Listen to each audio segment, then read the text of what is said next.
आपका अपना channel India A1 news, जो रखे आपको A1। भाइयों और बहनों, मुझे याद है 2014 से पहले जब हम यूपीए सरकार में थे,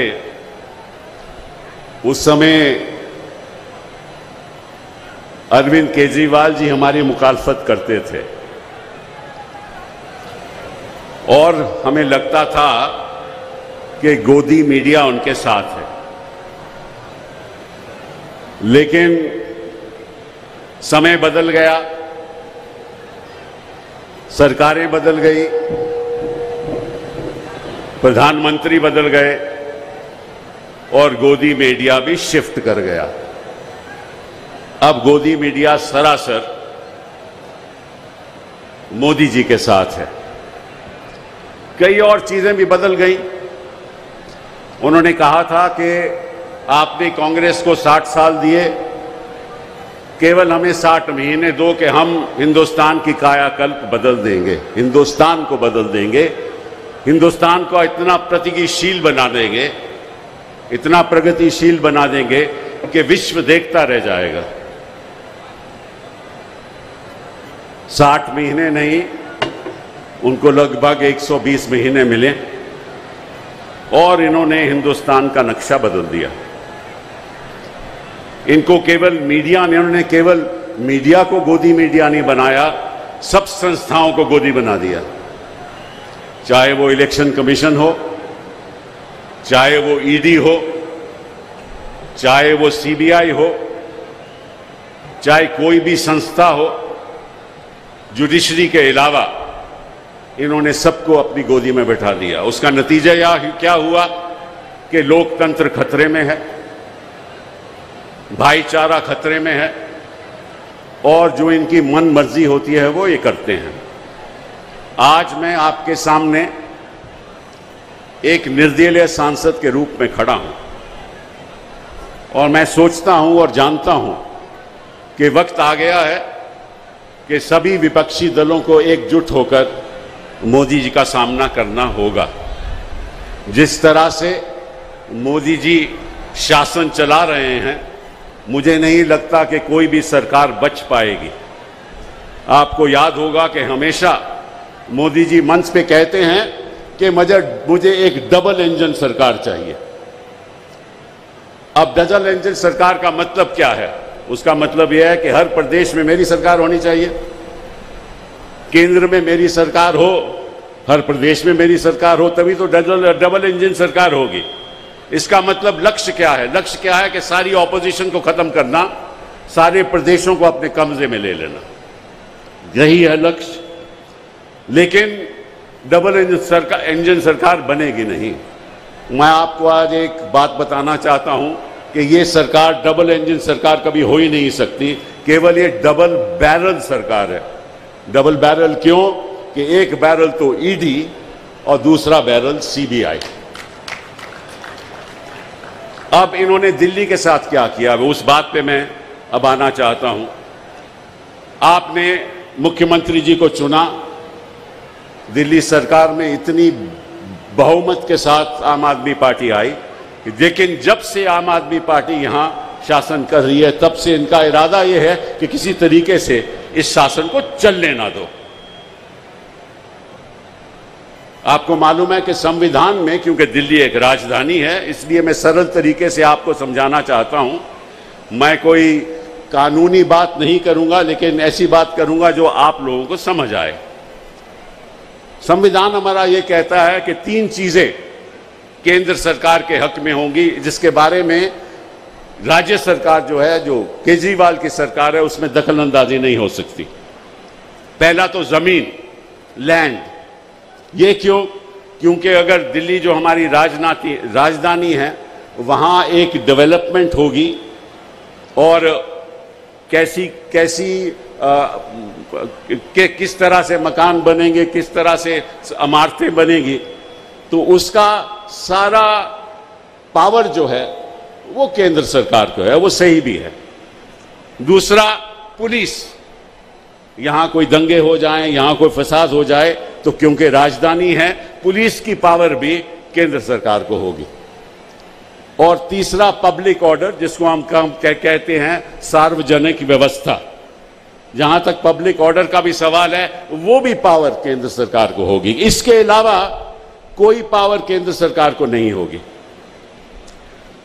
केंद्र सरकार का हमेशा यह प्रयास रहा है कि किसी तरीके से भी सारी पावर खुद में समेट लें और जो आपकी चुनी हुई सरकार है उसको जीरो बना लें। हमेशा से ये इनका लक्ष्य रहा है, लेकिन जनता इनके साथ है, जनता भाजपा के साथ नहीं है, जनता मोदी जी के साथ नहीं है, जनता के अरविंद केजरीवाल के साथ है। ये बात इनको गले में अटकी हुई है। तो इन्होंने क्या किया, इन्होंने केस कर दिया सुप्रीम कोर्ट में और ये कहने लगे कि जो भी ब्यूरोक्रेट हैं, जो भी अधिकारी हैं, वो भी हम चुनेंगे और जो हम कहेंगे वो करेंगे।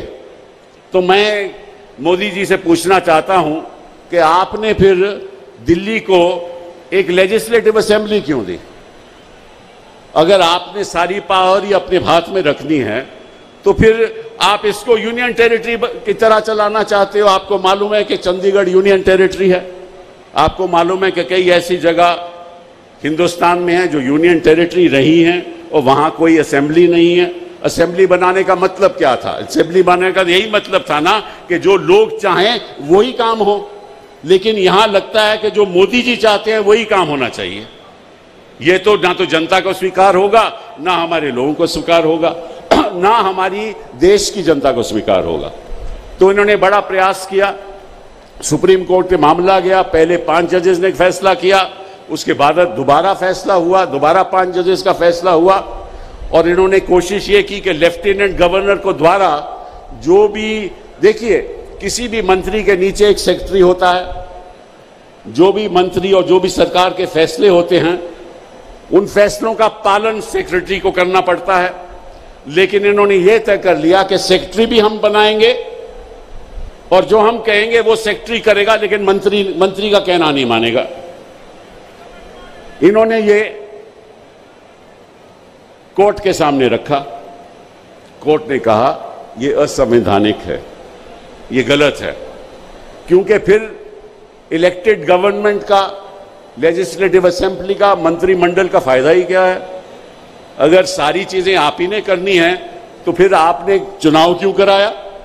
तो सुप्रीम कोर्ट ने यह फैसला दिया कि जहां तक अधिकारियों का सवाल है, जहां तक सेक्रेटरी होम का सवाल है, प्रिंसिपल सेक्रेटरी का सवाल है, सेक्रेटरी टू डिपार्टमेंट का सवाल है, वो सेक्रेटरी, सुप्रीम कोर्ट ने कहा केवल रिस्पॉन्सिबिलिटी उनकी मंत्रिमंडल को होगी। मतलब कि जो मंत्रिमंडल कहेगा, जो मंत्री कहेगा, उसका पालन उनको करना पड़ेगा। यह फैसला हो गया। ये 11 मई 2023 को यह फैसला सुप्रीम कोर्ट ने सुनाया और फिर इन्होंने क्या किया? इन्होंने 19 मई को एक अध्यादेश जारी कर दिया। उस अध्यादेश के अंतर्गत इन्होंने कहा कि चाहे जो सुप्रीम कोर्ट ने कहा हो, जो सुप्रीम को कहा हो, हम जो national capital territory of Delhi का जो एक्ट है 1991 का, उसमें संशोधन करते हैं और उसके अंतर्गत हम एक कमेटी का गठन बनाते हैं। एक कमेटी में कौन होगा? एक तो मुख्यमंत्री जी चेयरमैन होंगे, उसके साथ प्रिंसिपल सेक्रेटरी होम होंगे और उसके साथ चीफ सेक्रेटरी होंगे। और साथ में कानून में यह कह दिया कि जो फैसले होंगे अगर आम सहमति से नहीं होते तो मेजॉरिटी से फैसले होंगे और अगर मेजॉरिटी से फैसले होंगे तो 2 तो वहां ब्यूरोक्रेट हैं, एक प्रिंसिपल होम सेक्रेटरी और एक चीफ सेक्रेटरी। वो किसके ब्यूरोक्रेट हैं? वो केंद्र सरकार के ब्यूरोक्रेट हैं। तो इसका मतलब क्या हुआ कि 2 लोग जो इस कमेटी में शामिल हैं उनका फैसला चुनी हुई सरकार के खिलाफ भी हो सकता है। मतलब कि आप मुख्यमंत्री जी की तौहीन कर रहे हो। अगर मुख्यमंत्री जी का फैसला नहीं चलने वाला तो फिर इसका मतलब यही हुआ कि ब्यूरोक्रेसी ही दिल्ली चलाएगी। इसका मतलब जो मुख्यमंत्री जी कहेंगे उसकी बात नहीं मानी जाएगी, और अगर बात नहीं मानी जाएगी और अवैध हो कुछ, तो उसके बाद जो लेफ्टिनेंट गवर्नर है वो अपने तौर पे खुद फैसला करेगा। ते पावर सारी लेफ्टिनेंट गवर्नर को दे दी। अगर आम सहमति नहीं हो तो मंत्रिमंडल को जीरो कर दिया, चीफ मिनिस्टर को जीरो कर दिया, पावर ब्यूरोक्रेट्स को दे दी और फैसला केंद्र सरकार करेगी। तो फिर आपने काहे को असेंबली बनाई, काहे को आपने चुनाव दिया, काहे को आपने मंत्रिमंडल बनाया? ये कौन सा मजाक हो रहा है हिंदुस्तान में? ये संविधान का मजाक हो रहा है? ये किस किस्म के कानून हैं? और आपको मालूम है कि सुप्रीम कोर्ट ने कई फैसलों ने कहा है कि आप सुप्रीम कोर्ट का फैसला अध्यादेश द्वारा, कानून द्वारा रद्द नहीं कर सकते, वो उनके हक में नहीं है। ये फैसला सुप्रीम कोर्ट ये रद्द नहीं कर सकते। तो मुझे मालूम है कि आप सरकार ने सुप्रीम कोर्ट में याचिका भी दायर की है कि इस अध्यादेश को रद्द करना चाहिए, जो असंवैधानिक है। तो मुझे उम्मीद है कि सुप्रीम कोर्ट इसको रद्द करेगी, इसको खत्म करेगी, क्योंकि मैं समझता हूं कि जो अध्यादेश ये कह दे कि जो चुनी हुई सरकार है उसके निर्णय नहीं माने जाएंगे, तो इसका मतलब ये हुआ कि जो ब्यूरोक्रेट कहता है उसके कहने माने जाएंगे। तो इसका मतलब कि असेंबली का कोई मतलब ही नहीं हो। केवल यही नहीं, हर एक मंत्रिमंडल के अंदर एक ब्यूरोक्रेट होता है, एक सेक्रेटरी होता है, उसकी भी नियुक्ति ये लोग करेंगे। उसके हक क्या होंगे ये भी ये लोग करेंगे।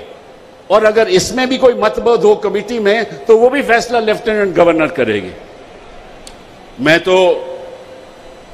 आज मैं यहां आया हूं, इसलिए आया हूं कि मैं समझता हूं कि जब भी संविधान पे आक्रमण होता है तो हम लोगों को इकट्ठा होकर खड़ा होना चाहिए।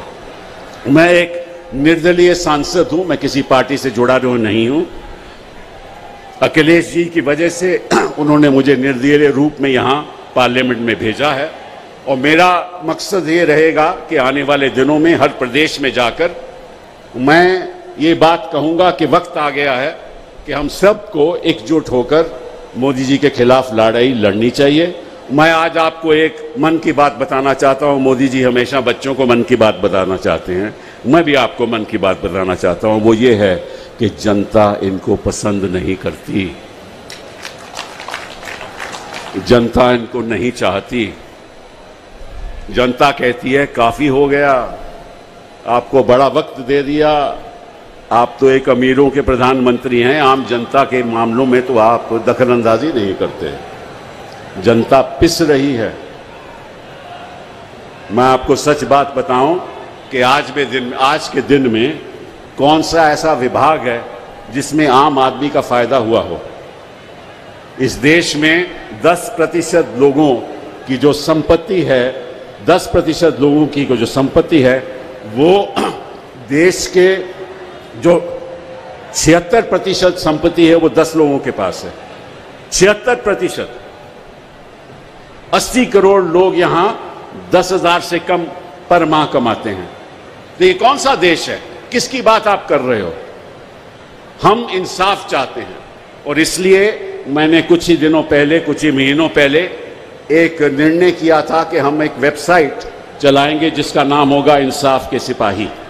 मैं चाहता हूं कि अरविंद केजरीवाल जी, अब आप कार्यकर्ता को बताइए कि सब इस वेबसाइट में शामिल हों, अपना नाम से शामिल हों, कहाँ रहते हैं वो शामिल करें, डिटेल शामिल करें, ताकि हिंदुस्तान के इंसाफ के सिपाही बने।